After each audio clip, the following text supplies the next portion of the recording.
Welcome to Atinga UK Podcast, the place where we dive into the heart of culture in UK and culture shock, giving you inspiring stories and cultural exchanges experienced by our guests and the hosts. Let's get started with today's journey. Today I'm excited to introduce our very special guest. I'll allow him to introduce himself and we'll be speaking about how many voltage of shock he got when he arrived in UK. Oh yeah, my name is Daniel and I've been in the UK for 3 months.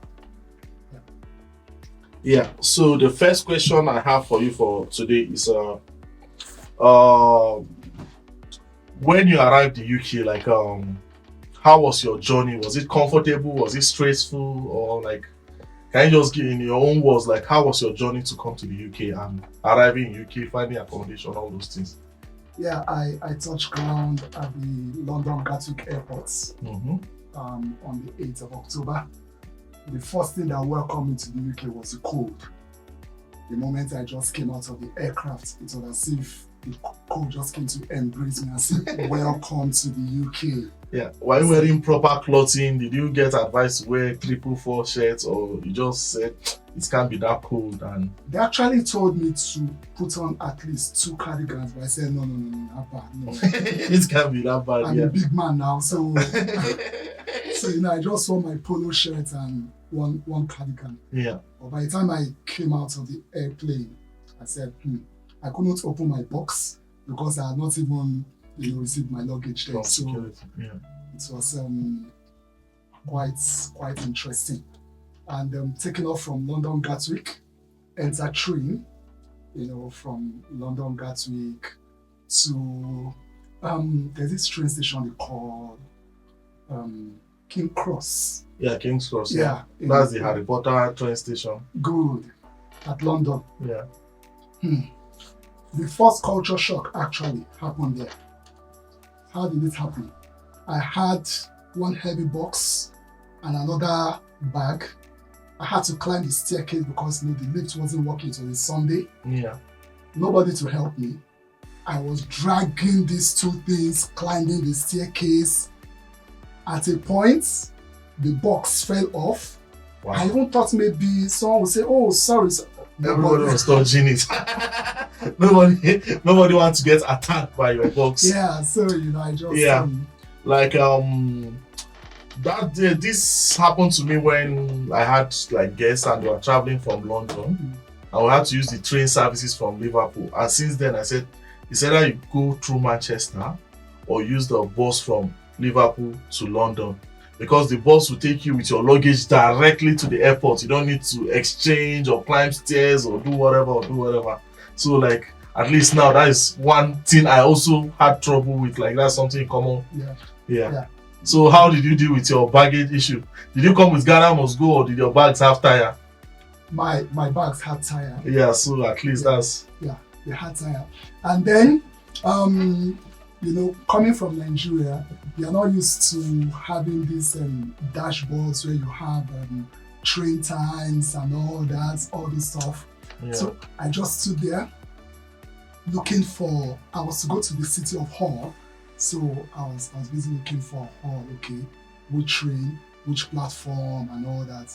Is there a train from King's Cross to Hull or do you need to exchange in Houston? No, there is. Okay. Yeah. There's a train from King Cross to Hull. So what happened when it was time for us to leave? And I started asking some persons, please, where is this platform? Where is this platform? You said, go there. So I now started dragging my 2 luggages. Luckily, I saw one lift, that took me down. I got down, entering the train. The next thing I just had an announcement. This particular train is stopping at Doncaster. And I said, have I entered the wrong train? I had to come down from the train, started walking, and I met another person. I said, sorry, this train that is going to Doncaster, I'm actually going to Hull, and this is the platform. And I said, yeah, when you get to Doncaster, you will drop, and then you now enter another train that will go to Hull. Yeah. I now started running. With your bags already again. late, you know. I now started running. With your bags already again. late, you know. Now started running and, you know, dragging the two luggages. Luckily, I was able to enter and so you're comfortable, right? So can you imagine that you came with 2 toddlers and you had like 6 bags, and how compounded will your experience Definitely be? would have missed that trip. Yeah, because I don't think there are those trolleys. Yeah, would have missed that trip that day. How did you navigate the differences in communication style, like the accents and the intonations? Like, did you have any challenges understanding the way people spoke, or did people have challenges understanding the way you spoke? I think more of the challenge was from their side because I couldn't really pick what they were saying, you know. But Speaking too fast. Do you want a can of Coke and do you want chicken and a can of Coke? Yeah. So you know, how did it happen now? I was able to walk through it by just speaking the first word. Yeah. If I'm able to pick the first word that comes out of the person's mouth, you know, I'm able to follow through with the statements. Yeah. Now, for we Nigerians, we actually speak good English. So it's not difficult for them to understand us. Yeah. And how many people ask you that how long your English is very good, how long have you been in UK? So my English is quite good. How long have you been here in the UK? You know, they actually get surprised when they hear you speaking good English, and then they can't really marry it together with the fact that you come from Nigeria. Yeah. Because they don't know that Nigerians actually speak English as their official language. So, you know, you just have to now explain to them that, see, we don't just speak English, we speak the Queen's English. Yeah. Which they don't speak. Yeah, they speak broken street English. Yeah. So the next question is, what aspect of daily life in the UK surprised you the most? The first thing, entered the university with excitement, and I was just greeting everybody. Hello, good morning. Hello, good morning. Nobody responded. They just look at me, turn their eyes, look at me, turn their eyes. Say, what kind of human beings are these? You know. Did you know these people you are greeting, or they're just like random strangers? Just random people. You know, I felt okay. Of course, if you are walking on the streets in Nigeria, you definitely greet people, even if you don't know them. You know, they will always respond. So coming with that kind of, you know, attitude, nobody was responding, and I really felt bad. By the following day, I chose not to greet anybody.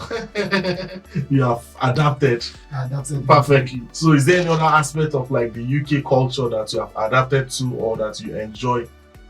Yes. Another thing has to do with you know, some things that we see as let me say moral, that we tend to place question mark on morally in Nigeria. Yeah. Here in the UK, it's not like that. You know, you could see people, you know, just smoking and all that. If you see someone smoking in Nigeria, you say, this person don't bad finish. But here, no. I now got to understand that they actually smoke because of the cold weather. Yeah, and that's why they always offer people tea. They always have tea everywhere. You know, they always offer people tea. In what aspect did the cultural difference from Nigeria and UK affect your work or professional life in the school? Yeah, you know, in the UK, work is work. Work is work. Like the first job I started doing, they came to meet me at about I think 11 o'clock, and they said, we need to go on break. I said, no, I don't need to go on break now. They said, no, you have to go on break now. You know, I was like, is it a must? Okay. I finished having my, you know, stuff, and I stood up to go back, which is what we do in Nigeria. Yeah. The moment you are done eating, or you just, you know, get up and go back to work. I stood up, and one woman said, Daniel, your break is 30 minutes. So you can't go anywhere until, so really, okay. Came back and had to sit down. So, you know, that's So, to close this up, do you have any advice for anybody experiencing cultural shock in the UK, or what will you advise people just coming to the UK to do, or what did you also do to like bridge that gap in culture? Oh yeah, the advice is just to adjust and adapt. There are people that you can easily understand. Initially I used to think they were snobbish people, but by the time I started working with some of them, I realized that they are interesting people to interact with. By the time you ask them one or two questions, they just open up the whole of their lives to you. Yeah. So they are interesting people. So adjust, adapt, try as much as possible to interact with them.